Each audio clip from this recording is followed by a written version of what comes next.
Today I want to build something futuristic. I want to build a hover house. A house that is hovering. I still need to find a spot for it, but I've got a design in mind that I want to try, and I invite you to come try it with me. Hello and welcome, by the way. I think I found a nice enough spot right next to my fishing vessel and monster plant, and I kind of lied about having a plan. I don't. So we're going to make one together, which means our first step is to plot out the shape of the build and how much space we want it to take up. And then afterwards we can put this palette I've chosen to use and see if we can come up with some interesting designs before we end up constructing the whole thing. But I'm getting a little bit ahead of myself, so let's start with that first step. It's a microwave. Okay, I went a little bit off plan. Didn't build the framework of the thing, I just built the base, but progress is progress, and I'm pretty happy with this as it stands. Now, ignore this top bit for now, this wool and stone, and let's focus on the platform itself. What I wanted to do is I wanted to make it sort of like a 1960s-esque vision of the future style hovering platform with lots of chrome circles, fancy antennas and stuff, sort of like something from the Jetsons. However, with the scale I'm working at, and this being Minecraft, cubic meters, it didn't really work out. It just looked too clunky, so I decided to kind of go for a more modern approach to that sort of thing. So I've got these little battery-like things that act as, the hover propulsion units here. Underneath, I've got ribs that kind of indicate structural support, and I thought this thing looked kind of like a battery in the center here, so I guess that's what it is for now. Now, before we move on, I want to talk a little bit about colors, specifically colors used in futuristic builds. Now, a trap that I fall into all the time is that I only use a few colors for futuristic builds, mostly, whites and perhaps a few stark contrast colors like black. And I find it's a really easy trap to fall into, and it often makes your futuristic builds all look the same. So that's exactly what I'm trying not to do here. And of course, if you have any suggestions, complaints, or concerns over, the way I'm building or anything you do different, let me know it in the comments. I'm curious to see your thoughts on this and what you take away from it. Okay, moving on now. So, the reason that I have these shapes here is this is going to be kind of the main footprint of the house. Obviously, it's not complete over the back side yet, but I just wanted to get my ideas down while I had them, so I put these shapes where you see them here.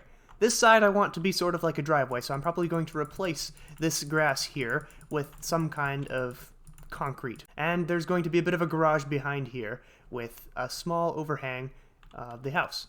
Here is going to be the main centerpiece of the house, and then over here is just going to be kind of the side room.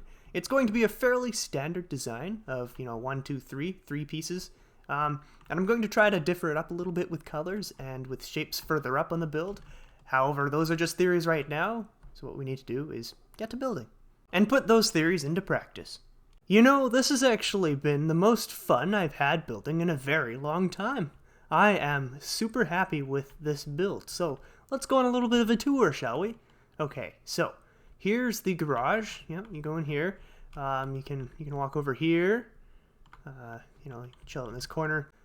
You can go up here, kind of hover, look up the skylight. You can go on the deck. Okay, so the interior has some things to be desired. We can always work on that later, and we will. We'll finish that by the end of this video. But the exterior is done, and I'm quite happy with it, especially this top bit here with the solar panels. Now, if you're an engineer, please don't yell at me. I know that angled solar panels are a lot more effective than flat solar panels. However, I like the look of this better, so fight me. In all seriousness, though, if you do have criticism on this exterior, please let me know. I love to hear what people think about my designs and how they might do them differently. Alright, enough about that. Let's deal with the mess behind me. Yeah, I forgot a front door. A little bit of a problem, but I think it is alright the way it is. Yep, so you enter this house through the garage now. There is no front door. Just kind of have to walk past the funky hover car thingy that I built and explore the interior. So let's do that. Starting with the garage, which hasn't changed much. I didn't want to fill the space up too much. We are kind of going for a modern style, which means we do need to focus on sort of minimalism, I guess. So yeah, you just got a shelf. It's an empty shelf. Here's the real front door. It's kind of not a front door, but the best we've got. This back door, obviously. It's in the back. And here's the main living quarters. Everything's a little bit cramped because I made this house too small. Yep. Learning from my mistakes, obviously. Not. But I'm okay with this interior as far as it goes anyways. Yeah, I'm not super great at interior design. It's not something I've practiced too much. So there are a lot of things that can probably be done better in here. So just bear with me as I explain my way through all the things that I did. Starting with here, the love seat. Just for one. For me, so I can watch TV with my lamp.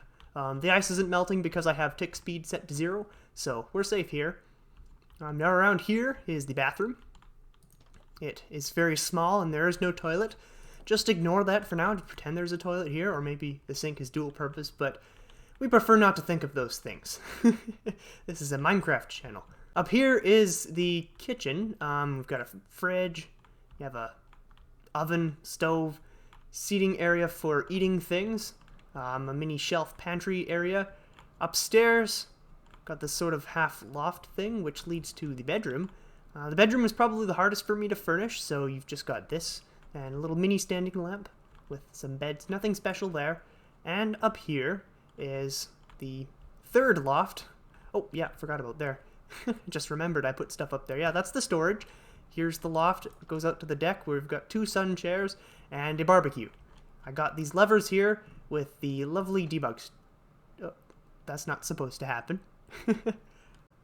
Yeah, so what I was saying is this tool is called the debug stick. You can get it using this command here, and what it allows you to do is just change the state of blocks. So for example, I can make these fence posts, not fence posts, what are they called, bars?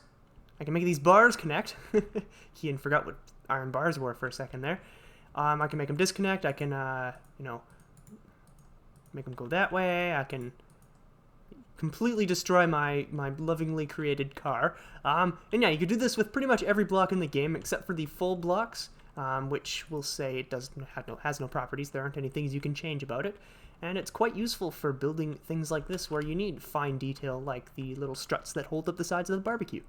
Anyways, that concludes this build.